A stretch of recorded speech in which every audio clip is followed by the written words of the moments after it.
ഏവർക്കും പ്രാക്ടിക്കൽ എക്സാമിനേഷനുമായി ബന്ധപ്പെട്ട ഈ സ്പെഷ്യൽ വീഡിയോയിലേക്ക് സ്വാഗതം. ഈ വർഷത്തെ +2 വിദ്യാർത്ഥികളുടെ പബ്ലിക് പ്രാക്ടിക്കൽ എക്സാമിനേഷൻ ജാനുവരി 22-ാം തീയതി മുതൽ ആരംഭിക്കുകയാണ്. തീർച്ചയായും അതിനുവേണ്ടിയുള്ള തയ്യാറെടുപ്പുകൾ വിദ്യാർത്ഥികൾ ആരംഭിച്ചു എന്ന് പ്രതീക്ഷിക്കുന്നു. ഓൾറെഡി പല സ്കൂളുകളിലും മോഡൽ പ്രാക്ടിക്കൽ എക്സാമിനേഷൻ നടത്തിക്കാണും. അല്ലാത്ത സ്കൂളുകളിൽ ഈ ആഴ്ച തന്നെ തീർച്ചയായും മോഡൽ പ്രാക്ടിക്കൽ എക്സാമിനേഷൻ നടത്തുന്നതാണ്. ജാനുവരി 22-ാം തീയതി മുതൽ പ്രാക്ടിക്കൽ എക്സാമിനേഷൻ ആരംഭിക്കും എന്ന് പറഞ്ഞാൽ എല്ലാ സ്കൂളുകളിലും ജാനുവരി 22-ന് തന്നെ സ്റ്റാർട്ട് ചെയ്യണമെന്നില്ല. ഓരോ സ്കൂളിലും ഓരോ സബ്ജക്റ്റിന്റെ പ്രാക്ടിക്കൽ എക്സാമിനേഷന്റെ ഡേറ്റും വ്യത്യസ്തമായിരിക്കും. നിങ്ങളുടെ സ്കൂളിൽ തന്നെ മാത്തമാറ്റിക്സ് പ്രാക്ടിക്കൽ എല്ലാ കുട്ടികൾക്കും ഒരൊറ്റ ദിവസം ആയിരിക്കുകയില്ല. തിയറി എക്സാം പോലെ ഒരൊറ്റ ദിവസമല്ല, ബാച്ച് വൈസ് ആയിട്ടാണ് പ്രാക്ടിക്കൽ എക്സാമിനേഷൻ നടത്തുന്നത്. ഒരു ബാച്ചിൽ 20 കുട്ടികൾ ഉണ്ടായിരിക്കും. തുടർച്ചയായി രജിസ്റ്റർ നമ്പർ വരുന്ന 20 പേരുടെ ബാച്ചിനാണ് ഓരോ ദിവസവും എക്സാമിനേഷൻ നടത്തുന്നത്. രാവിലെ മോർണിംഗ് സെഷനിൽ ഒരു ബാച്ച് ആണെങ്കിൽ ആഫ്റ്റർനൂണിൽ മറ്റൊരു ബാച്ച് ആയിരിക്കും. അങ്ങനെ ഒരു ദിവസം 40 കുട്ടികൾക്ക് വരെ എക്സാമിനേഷൻ സംഘടിപ്പിക്കുന്നതാണ്. തീർച്ചയായും നിങ്ങളുടെ സ്കൂളിലെ ഓരോ സബ്ജക്റ്റിന്റെയും ഓരോ ബാച്ചിന്റെയും പ്രാക്ടിക്കൽ എക്സാമിനേഷന്റെ ഡേറ്റും ബാക്കി ഡീറ്റെയിൽസും നിങ്ങളെ പഠിപ്പിക്കുന്ന കൺസേൺഡ് അധ്യാപകർ നിങ്ങൾക്ക് പറഞ്ഞു തരുന്നതാണ്. തീർച്ചയായും നമ്മൾ ഇവിടെ മാത്തമാറ്റിക്സ് പ്രാക്ടിക്കൽ എക്സാമിനേഷന് ശ്രദ്ധിക്കേണ്ട കാര്യങ്ങളെ കുറിച്ചാണ് സൂചിപ്പിക്കുന്നത്. തീർച്ചയായും 40 മാർക്കിനാണ് പ്രാക്ടിക്കൽ എക്സാമിനേഷൻ എന്നറിയാം. 40-ൽ 40 സ്കോർ ചെയ്യാൻ ആവശ്യമായ ടിപ്സും സ്ട്രാറ്റജീസുമാണ് ഈ വീഡിയോയിൽ നമ്മൾ ഡിസ്കസ് ചെയ്യുന്നത്. തീർച്ചയായും ഓൾറെഡി +2 പ്രാക്ടിക്കൽ എക്സാമിനേഷന് വേണ്ടി തയ്യാറെടുക്കുന്ന മാത്തമാറ്റിക്സ് സബ്ജക്റ്റിന് വേണ്ടി തയ്യാറെടുക്കുന്ന വിദ്യാർത്ഥികൾക്ക് വേണ്ടി ഓൾറെഡി എല്ലാ ലാബിന്റെയും സിലബസിൽ ഉൾപ്പെടുത്തിയിട്ടുള്ള എല്ലാ ലാബിന്റെയും ഡീറ്റെയിൽഡ് ക്ലാസ്സസ് നമ്മൾ ഡിസ്കസ് ചെയ്തിട്ടുണ്ട്. ആ വീഡിയോ ക്ലാസ്സുകൾ കണ്ടു പഠിച്ചാൽ എക്സാമിനേഷന് മികച്ച സ്കോർ കണ്ടെത്താം. അതുപോലെ തന്നെ 2021, 2022, 2023 പ്രീവിയസ് ഹയർ സെക്കൻഡറി പ്രാക്ടിക്കൽ എക്സാമിനേഷന് ചോദിച്ച ക്വസ്റ്റ്യൻസും ആൻസേഴ്സും നമ്മൾ ഡിസ്കസ് ചെയ്തിട്ടുണ്ട്. ആ പ്ലേലിസ്റ്റിന്റെ ലിങ്ക് ഞാൻ ഡിസ്ക്രിപ്ഷൻ ബോക്സിൽ നൽകിയിട്ടുണ്ട്. ആ പ്ലേലിസ്റ്റിലെ ഓരോ ലാബിൽ നിന്ന് ചോദിച്ച ക്വസ്റ്റ്യൻസ് എന്തൊക്കെയാണ്, എങ്ങനെ ആൻസർ ചെയ്യണം, അതിൽ നിന്ന് ചോദിക്കാൻ സാധ്യതയുള്ള വൈവ ക്വസ്റ്റ്യൻസ് എന്തൊക്കെ എന്ന് എല്ലാം ആ വീഡിയോയിൽ ഡിസ്കസ് ചെയ്യുന്നു. ആ പ്ലേലിസ്റ്റ് കണ്ട് പഠിക്കുന്ന ഒരു കുട്ടിക്ക് 40 ഔട്ട് ഓഫ് 40 ഷുവറാണ്. തീർച്ചയായും നിങ്ങളുടെ സ്കൂളിൽ പഠിപ്പിച്ച ലാബുകൾ ഏതൊക്കെയാണ് എന്ന് നിങ്ങൾക്കറിയാം. നിങ്ങളുടെ സ്കൂളിൽ പഠിപ്പിക്കാത്ത ഒരു ലാബിൽ നിന്ന് പബ്ലിക് എക്സാമിനേഷന് ഒരു കാരണവശാലും ക്വസ്റ്റ്യൻസ് ചോദിക്കുകയില്ല. നിങ്ങളുടെ സ്കൂളിൽ എത്ര ലാബാണോ പഠിപ്പിച്ചത് അത്രയും ലാബിൽ ഏതെങ്കിലും 6 ലാബിൽ നിന്നായിരിക്കും ക്വസ്റ്റ്യൻസ് ചോദിക്കുന്നത്. നിങ്ങളുടെ സ്കൂളിൽ 15 ലാബ് പഠിപ്പിച്ചിട്ടുണ്ടെങ്കിൽ ആ 15 ലാബിൽ നിന്ന് ഏതെങ്കിലും 6 ലാബിലെ ക്വസ്റ്റ്യൻസ് ആയിരിക്കും ചോദിക്കുന്നത്. ചിലപ്പോൾ നിങ്ങളുടെ സ്കൂളിൽ 12 ലാബ് ആയിരിക്കും. ലാബ് 0-ൽ നിന്ന് ക്വസ്റ്റ്യൻസ് ചോദിക്കുകയില്ല. അപ്പോൾ നിങ്ങളുടെ സ്കൂളിൽ ലാബ് 0 അല്ലാതെ 12 ലാബാണ് പഠിപ്പിച്ചതെങ്കിൽ ആ 12 എണ്ണത്തിൽ നിന്ന് ഏതെങ്കിലും 6 ലാബ് ചോദിക്കാം. ആ 6 ലാബിൽ 3 ഫസ്റ്റ് ഇയർ സിലബസിനെ ബേസ് ചെയ്തിട്ടുള്ളതും 3 സെക്കൻഡ് ഇയർ സിലബസിനെ ബേസ് ചെയ്തിട്ടുള്ളതുമായിരിക്കും. അതായത് ഫസ്റ്റ് ഇയർ സിലബസിനെ ബേസ് ചെയ്ത് 3 ലാബ്, സെക്കൻഡ് ഇയർ സിലബസിനെ ബേസ് ചെയ്ത് 3 ലാബ്, അങ്ങനെ ടോട്ടൽ 6 ലാബിന്റെ ക്വസ്റ്റ്യൻസ് ആയിരിക്കും നിങ്ങളുടെ പബ്ലിക് എക്സാമിനേഷന് ചോദിക്കുക. ഒരു പേജിൽ ഒരു ലാബിന്റെ ക്വസ്റ്റ്യൻ എന്ന് വരത്തക്ക രീതിയിൽ 6 പേജുള്ള ഒരു ക്വസ്റ്റ്യൻ പേപ്പർ ആയിരിക്കും നിങ്ങൾക്ക് നൽകുന്നത്. നിങ്ങളുടെ സ്കൂളിൽ 8 ലാബേ പഠിപ്പിച്ചിട്ടുള്ളൂ എങ്കിൽ ആ 8 ലാബിൽ 6 അതായിരിക്കും ചോദിക്കുക. സോ മോർ ദാൻ 10 ലാബ്സ് നിങ്ങളുടെ സ്കൂളിൽ ചെയ്തു എന്ന് പ്രതീക്ഷിക്കുന്നു എങ്കിൽ അതിൽ നിങ്ങളുടെ ടീച്ചേഴ്സ് എക്സാമിനേഷന് വേണ്ടി പ്രാധാന്യം കൊടുത്ത് പഠിക്കേണ്ട ലാബുകളെ കുറിച്ച് സൂചിപ്പിക്കും. ആ ലാബുകളിൽ 6 ലാബാണ് നിങ്ങൾ എക്സാമിനേഷന് വേണ്ടി തയ്യാറെടുക്കുമ്പോൾ പഠിക്കേണ്ടത്. തീർച്ചയായും 3 ലാബ് +1, 3 ലാബ് +2. അപ്പോൾ അതിൽ തന്നെ ഏറ്റവും സിമ്പിൾ ഇമ്പോർട്ടന്റ് ഏതൊക്കെ എന്ന് നിങ്ങൾ അറിഞ്ഞിരിക്കണം. തീർച്ചയായും ഫസ്റ്റ് ഇയർ സിലബസിനെ ബേസ് ചെയ്ത് എന്ന് പറയുമ്പോൾ ലാബ് 1 വാല്യൂ ഓഫ് ഫംഗ്ഷൻസ് വളരെ സിമ്പിൾ ആണ്. ലാബ് 2 ഷിഫ്റ്റിംഗ് ഓഫ് ഗ്രാഫ് വളരെ സിമ്പിൾ ആണ്. ലാബ് 3 ഡൊമൈൻ ആൻഡ് റേഞ്ച് വളരെ സിമ്പിൾ ആണ്. നെക്സ്റ്റ് ലാബ് 4 ട്രിഗണോമെട്രി ഫംഗ്ഷൻസ് പഠിക്കേണ്ട ആവശ്യമില്ല, വെരി വെരി സിമ്പിൾ ആണ്. സോ ഈ 4 ലാബും നിങ്ങൾ തറവായി പഠിക്കുക. ചിലപ്പോൾ ഇതിൽ നിന്ന് 3 ക്വസ്റ്റ്യൻ വരെ നിങ്ങൾക്ക് ആൻസർ ചെയ്യാം. ഞാൻ പറഞ്ഞല്ലോ, നിങ്ങൾക്ക് 6 ക്വസ്റ്റ്യൻ ചോദിക്കും. അതിൽ നിങ്ങൾ 6ഉം ആൻസർ ചെയ്യേണ്ട. Answer any 4 questions. നിങ്ങൾക്ക് ഏറ്റവും കംഫർട്ട് ആയിട്ടുള്ള ഏറ്റവും ബെസ്റ്റ് ആയിട്ട് ചെയ്യാൻ പറ്റുന്ന 4 ക്വസ്റ്റ്യൻ മാത്രം ആൻസർ ചെയ്താൽ മതി. 5 എണ്ണം ചെയ്തിട്ട് ഒരു കാര്യവുമില്ല. ബെസ്റ്റ് ഓഫ് ഏറ്റവും മികച്ച രീതിയിൽ ചെയ്യുന്ന 4 ലാബേ പരിഗണിക്കുകയുള്ളൂ. സോ ആ 4 ലാബിൽ മിനിമം ഒരു ലാബെങ്കിലും ഫസ്റ്റ് ഇയറോ സെക്കൻഡ് ഇയറോ ചെയ്തിരിക്കണം. 4 ലാബും സെക്കൻഡ് ഇയർ സിലബസ് ചെയ്യാൻ പറ്റിയില്ല, 4 ലാബും ഫസ്റ്റ് ഇയറും ചെയ്യാൻ പറ്റിയില്ല. സോ മിനിമം ഒരു ലാബെങ്കിലും ഏതെങ്കിലും ഒരു വർഷത്തിൽ ചെയ്യണം. സോ സ്വാഭാവികമായിട്ടും ഫസ്റ്റ് ഇയറിലെ 3 ലാബ്, സെക്കൻഡ് ഇയറിലെ 1 ലാബ്, അതാണ് ഈസി. അല്ലെങ്കിൽ ഫസ്റ്റ് ഇയറിലെ 2 ലാബ്, സെക്കൻഡ് ഇയറിലെ 2 ലാബ്, അതാണ് പെർഫെക്റ്റ്. നിങ്ങൾക്ക് ഇഷ്ടമുള്ളത് ചൂസ് ചെയ്യാം. എങ്കിലും എല്ലാം പഠിക്കാൻ ബുദ്ധിമുട്ടുള്ള കുട്ടികൾ ഫസ്റ്റ് ഇയർ ലാബ് തറവായി പഠിക്കുന്നതാണ് നല്ലത്. അപ്പൊ 3 ലാബ് വരെ നമുക്ക് ഫസ്റ്റ് ഇയർ സ്കോർ ചെയ്യാൻ സാധിക്കും. അപ്പൊ അതിൽ സഹായിക്കുന്നത് ലാബ് 1, ലാബ് 2, ലാബ് 3, ലാബ് 4. ഒത്തിരി ലാബുകൾ വേറെ നിങ്ങളെ പഠിപ്പിച്ചിട്ടുണ്ടായിരിക്കും. സാധിക്കുമെങ്കിൽ അതെല്ലാം പഠിക്കുക.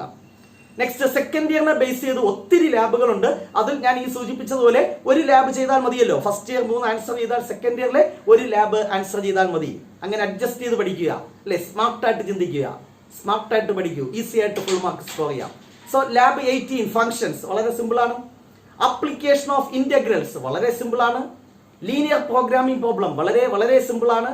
ഇൻക്രീസിംഗ് ആൻഡ് ഡിക്രീസിംഗ് ഫംഗ്ഷൻ വളരെ സിമ്പിൾ ആണ്. ഈ 4 ലാബിൽ ഏതെങ്കിലും ഒന്ന് ഉറപ്പായിട്ട് നിങ്ങൾക്ക് കിട്ടാൻ സാധ്യതയുണ്ട്.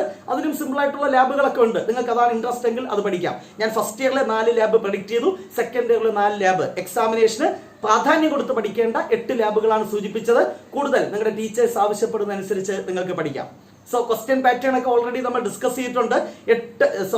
6 ലാബ് ആയിരിക്കും നിങ്ങളുടെ ക്വസ്റ്റ്യൻ പേപ്പർ ഉൾപ്പെടുത്തിയിരിക്കുന്നത്. അതിൽ ഏതെങ്കിലും 4 ലാബ് മാത്രം നിങ്ങൾ ചൂസ് ചെയ്യുക, അല്ലെ? 5 ലാബിന്റെ കുറച്ച് ആൻസർ ചെയ്ത് എല്ലാം കൂടെ കൗണ്ട് ചെയ്യത്തില്ല. ഏറ്റവും ബെസ്റ്റ് ഓഫ് 4 ആണ് സെലക്ട് ചെയ്യുന്നത്. സോ ഏറ്റവും മികച്ച 4 ലാബ് മാത്രം നിങ്ങൾ ആൻസർ ചെയ്യുക. ഓക്കെ, അതിൽ മിനിമം ഒരു ഫസ്റ്റ് ഇയർ അല്ലെങ്കിൽ സെക്കൻഡ് ഇയർ ഉണ്ടായിരിക്കണം. നിങ്ങൾക്കറിയാം ഓരോ ലാബിൽ നിന്നും 8 മാർക്കിന്റെ ക്വസ്റ്റ്യൻസ് ആണ് ചോദിക്കുന്നത്. അപ്പോൾ 4 ലാബ് ആകുമ്പോൾ 8 into 4 എത്രയായി? 32 മാർക്സ് ആയി. പിന്നെ 4 മാർക്ക് നിങ്ങളുടെ സർട്ടിഫൈ ചെയ്ത ഒബ്സർവേഷൻ ബുക്ക് സബ്മിറ്റ് ചെയ്യുമ്പോൾ കിട്ടും. ഒബ്സർവേഷൻ ബുക്ക് എന്ന് പറഞ്ഞാൽ റെക്കോർഡ് ബുക്ക്. നിങ്ങളുടെ അധ്യാപകർ സർട്ടിഫൈ ചെയ്തിരിക്കണം, അല്ലെങ്കിൽ മാർക്ക് കിട്ടാൻ സാധ്യതയില്ല. സോ നിങ്ങളുടെ കൺസേൺഡ് അധ്യാപകർ, സ്കൂളിലെ അധ്യാപകർ സർട്ടിഫൈ ചെയ്ത എന്ത് സബ്മിറ്റ് ചെയ്യണം? ഒബ്സർവേഷൻ ബുക്ക് സബ്മിറ്റ് ചെയ്യുമ്പോൾ 4 മാർക്ക്. നിങ്ങൾ ചെയ്യുന്ന ലാബുമായി ബന്ധപ്പെട്ട് ആ ലാബിന്റെ സമയത്ത് തന്നെ ചിലപ്പോൾ എക്സ്റ്റേണൽ എക്സാമിനർ ചില ക്വസ്റ്റ്യൻസ് ചോദിക്കും. മാത്തമാറ്റിക്സ് തിയറിയുമായി ബന്ധപ്പെട്ട് അതിനെയാണ് വൈവ ക്വസ്റ്റ്യൻസ് എന്ന് പറയുന്നത്. വളരെ സിമ്പിൾ ആയിട്ടുള്ള ക്വസ്റ്റ്യൻസ് ആയിരിക്കും. നിങ്ങളെ ബുദ്ധിമുട്ടിക്കുന്ന ഒരു ക്വസ്റ്റ്യൻസും ചോദിക്കത്തില്ല. സോ അത് പറഞ്ഞാൽ നിങ്ങൾക്ക് കിട്ടും 4 മാർക്ക്. തീർച്ചയായും ഓൾറെഡി ഏറ്റവും ഇമ്പോർട്ടന്റ് ആയിട്ടുള്ള 4 ലാബിന്റെ വൈവ ക്വസ്റ്റ്യൻസ് പരിചയപ്പെടുത്തിയിട്ടുണ്ട്. മോർ ലാബ്സിന്റെ വൈവ ക്വസ്റ്റ്യൻസ് ഉടൻ തന്നെ പരിചയപ്പെടുത്തുന്നതാണ്. തീർച്ചയായും ഒത്തിരി സംശയങ്ങൾ ഒത്തിരി കുട്ടികൾക്കുണ്ട്. ലാബ് എക്സാമിനേഷൻ ക്വസ്റ്റ്യൻ പേപ്പർ കയ്യിൽ കിട്ടുമോ? 99% സ്കൂളുകളിലും നിങ്ങളുടെ ക്വസ്റ്റ്യൻ പേപ്പർ നിങ്ങളുടെ കൈകളിൽ കിട്ടും. വളരെ കുറഞ്ഞ ശതമാനം സ്കൂളുകളിൽ മാത്രമേ സോഫ്റ്റ് കോപ്പി ഉപയോഗിച്ച് ചെയ്യാൻ ആവശ്യപ്പെടാൻ സാധ്യതയുള്ളൂ. മിക്കവാറും 99% സ്കൂളുകളിലും ഹാർഡ് കോപ്പി നിങ്ങളുടെ കൈവശം നൽകും. ആ ക്വസ്റ്റ്യൻ പേപ്പർ നോക്കി നിങ്ങൾക്ക് ആൻസർ ചെയ്യാൻ സാധിക്കും. അതുപോലെ തന്നെ എക്സാമിനേഷന്റെ ഡ്യൂറേഷൻ എത്രയാണ്? നേരത്തെ സൂചിപ്പിച്ചു 3 hours 3 മണിക്കൂറാണ് ഓരോ പ്രാക്ടിക്കൽ എക്സാമിനേഷന്റെയും ടൈം ഡ്യൂറേഷൻ. മാത്സും ഫിസിക്സും കെമിസ്ട്രിയും എല്ലാം അങ്ങനെ തന്നെയാണ്. ബോട്ടണി സുവോളജി 1.5 മണിക്കൂറാണ്. സോ മാത്സ് ആണല്ലോ നമ്മുടെ വിഷയം. സോ 3 മണിക്കൂർ കൊണ്ട് നമുക്കൊരു 2 മണിക്കൂർ ഉണ്ടെങ്കിൽ ഈസി ആയിട്ട് ഈ ഫുൾ മാർക്ക് സ്കോർ ചെയ്യാൻ സാധിക്കും. അതുപോലെ തന്നെ ഓരോ ബാച്ചിലും 20 കുട്ടികൾ ഉണ്ടായിരിക്കും. ഇനി മറ്റൊരു സംശയം, എന്തൊക്കെ നമുക്ക് എക്സാമിനേഷൻ ഹാളിൽ കൊണ്ടുപോകാം? തീർച്ചയായും എക്സാമിനേഷൻ എഴുതണമെങ്കിൽ ഹാൾ ടിക്കറ്റ് മുഖ്യം. ഹാൾ ടിക്കറ്റ് ഇല്ലാത്തവരെ എക്സാമിനേഷൻ ഹാളിൽ പ്രവേശിപ്പിക്കുകയില്ല. സോ തീർച്ചയായും നിങ്ങളുടെ ഹാൾ ടിക്കറ്റ് എല്ലാ പ്രാക്ടിക്കൽ എക്സാമിനേഷനും കൊണ്ടുപോവുക. കുടിവെള്ളം അത് അത്യാവശ്യം വേണം. പിന്നെ എന്താ വേണ്ടേ? ഒരു കാരണവശാലും കാൽക്കുലേറ്റർ അനുവദിക്കുന്നതല്ല. മാത്തമാറ്റിക്സ് ലാബല്ലേ, കാൽക്കുലേറ്റർ എന്തുകൊണ്ട് ഉപയോഗിച്ചൂടാ? അങ്ങനെ ചിന്തിക്കേണ്ട. കാൽക്കുലേറ്റർ ഉണ്ടെങ്കിൽ പിന്നെ ഒന്നും ചെയ്യാനില്ല, എല്ലാം കാൽക്കുലേറ്റ് ചെയ്യാം. സോ കാൽക്കുലേറ്റർ അവോയ്ഡ് ചെയ്യുക എന്നല്ല, കാൽക്കുലേറ്റർ എക്സാമിനേഷൻ ഹാളിൽ പ്രവേശിപ്പിക്കാൻ അനുവദിക്കുന്നതല്ല. നമ്മുടെ എല്ലാ പ്രോസസ്സും ജിയോജിബ്ര സോഫ്റ്റ്വെയർ വഴിയാണ് നമ്മൾ ചെയ്യുന്നത്. സോ കാൽക്കുലേറ്റർ അലൗഡ് അല്ല, ഓർത്തിരിക്കുക. അതുപോലെ തന്നെ നമ്മൾ മറ്റ് ഇലക്ട്രോണിക് സാങ്കേതിക വിദ്യകളൊന്നും സ്മാർട്ട് വാച്ച് ഒന്നും ഉപയോഗിക്കാനുള്ള അവസരം നമുക്ക് ഉണ്ടാകാൻ സാധ്യതയില്ല.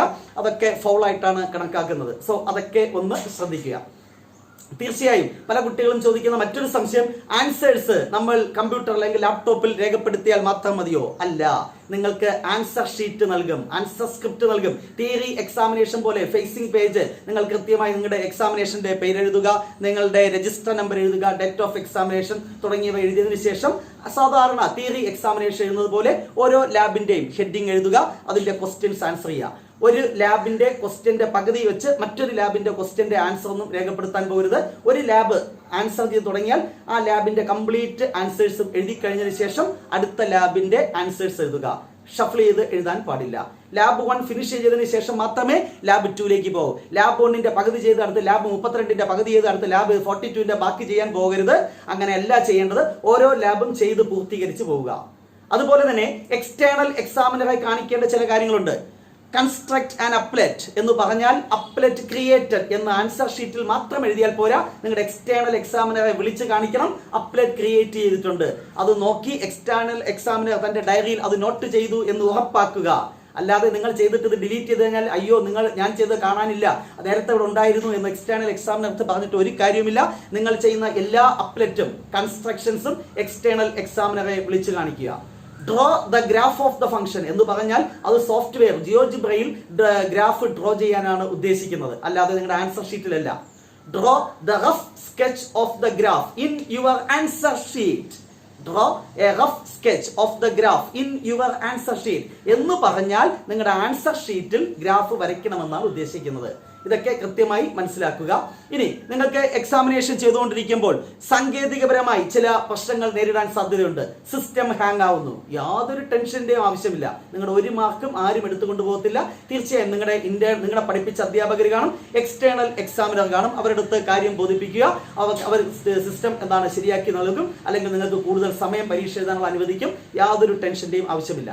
അതുപോലെ തന്നെ ഒരു പ്രോബ്ലം ചെയ്തു വരുമ്പോൾ സാങ്കേതികപരമായി ടെക്നിക്കലായിട്ടുള്ള ചില കമാൻഡുകൾ നമുക്കറിയില്ല, ടെക്നിക്കൽ നോളജ് കുറവാണ് എങ്കിലും നിങ്ങൾ പേടിക്കേണ്ട ആവശ്യമില്ല. ധൈര്യപൂർവ്വം എക്സ്റ്റേണൽ എക്സാമിനറിന്റെ അടുത്തോ ഇന്റേണൽ എക്സാമിനറിന്റെ അടുത്തോ ചോദിക്കാം. നിങ്ങളുടെ മാർക്കൊന്നും കുറയ്ക്കുകയില്ല. എന്നാൽ ക്വസ്റ്റ്യൻ എഴുതി വെച്ചിട്ട് ഇതിന്റെ ആൻസർ എങ്ങനെ കിട്ടും എന്ന് ചോദിച്ചു കളയരുത്, എങ്കിൽ മാർക്ക് കുറയാൻ സാധ്യതയുണ്ട്. സോ തീർച്ചയായും ടെക്നിക്കലായിട്ടുള്ള ഇഷ്യൂസ് എന്തെങ്കിലും ഉണ്ടെങ്കിൽ എക്സ്റ്റേണൽ എക്സാമിനറിന്റെ സഹായം തേടാം. ജിയോജിബ്രയുടെ ചില കമാൻഡ് നിങ്ങൾക്കറിയാം. റൂട്ട് എക്സ് ടൈപ്പ് ചെയ്യണം. എന്താണ് കമാൻഡ് അറിയില്ല, അത് അറിയേണ്ടതാണ്. എങ്കിലും ഇൻ കേസ് മറന്നുപോയി എങ്കിൽ ചോദിക്കാം. SQRT(x), modulus X, ABS(x), absolute value of X, ഇതൊക്കെ നിങ്ങൾക്ക് അറിയാവുന്നതാണ്. മിക്കവാറും അത് ക്വസ്റ്റ്യൻ പേപ്പറിൽ തന്നിരിക്കും. സോ മാത്തമെറ്റിക്സ് പ്രാക്ടിക്കൽ എക്സാമിനേഷൻ എന്ന് പറഞ്ഞ് നിങ്ങൾക്ക് യാതൊരു ടെൻഷന്റെയും ആവശ്യമില്ല. ഈസി ആയിട്ട് നിങ്ങൾക്ക് ഫുൾ മാർക്ക് സ്കോർ ചെയ്യാൻ സാധിക്കും. പ്രത്യേകിച്ച് പ്രീവിയസ് ഹയർ സെക്കൻഡറി പ്രാക്ടിക്കൽ എക്സാമിനേഷന്റെ ക്വസ്റ്റ്യൻ പേപ്പർ ഒന്ന് പ്രാക്ടീസ് ചെയ്യുക. അതിന്റെ വീഡിയോ ക്ലാസ് എല്ലാം നമ്മൾ ചെയ്തിട്ടുണ്ട്. നേരത്തെ സൂചിപ്പിച്ചു 2021, 2022, 2023 ഈ 3 വർഷത്തെ പ്രീവിയസ് പ്രാക്ടിക്കൽ എക്സാമിനേഷന്റെ ക്വസ്റ്റ്യൻ പേപ്പർ ഒന്ന് പ്രാക്ടീസ് ചെയ്താൽ ഉറപ്പായിട്ട് നിങ്ങൾക്ക് ഫുൾ മാർക്ക് കിട്ടും, യാതൊരു സംശയമില്ല. സോ തീർച്ചയായും എക്സാമിനേഷന് വേണ്ടി സഹായിക്കുന്ന എല്ലാ വീഡിയോ ക്ലാസിന്റെ ലിങ്ക് ഞാൻ പ്ലേലിസ്റ്റിൽ നൽകിയിട്ടുണ്ട്. അതുപോലെ +2 വിദ്യാർത്ഥികളുടെ ഡൗട്ട്സ് ക്ലിയർ ചെയ്യുന്നതിന് വേണ്ടി ഒരു ടെലഗ്രാം ഗ്രൂപ്പും ഫോം ചെയ്തിട്ടുണ്ട്. അതിന്റെ ലിങ്ക് ഒക്കെ ഡിസ്ക്രിപ്ഷൻ ബോക്സിലുണ്ട്, നിങ്ങൾക്ക് അത് ജോയിൻ ചെയ്യാം. സോ എല്ലാവിധ ആശംസകളും നേരുന്നു. നിങ്ങൾക്ക് പ്രാക്ടിക്കൽ എക്സാമിനേഷൻ മികച്ച രീതിയിൽ എഴുതാൻ സാധിക്കട്ടെ എന്ന് ആശംസിക്കുന്നു. നെക്സ്റ്റ് ഡേ മറ്റൊരു വീഡിയോയുമായി നമുക്ക് വീണ്ടും കാണാം. Wait for the next class. Till then, bye by.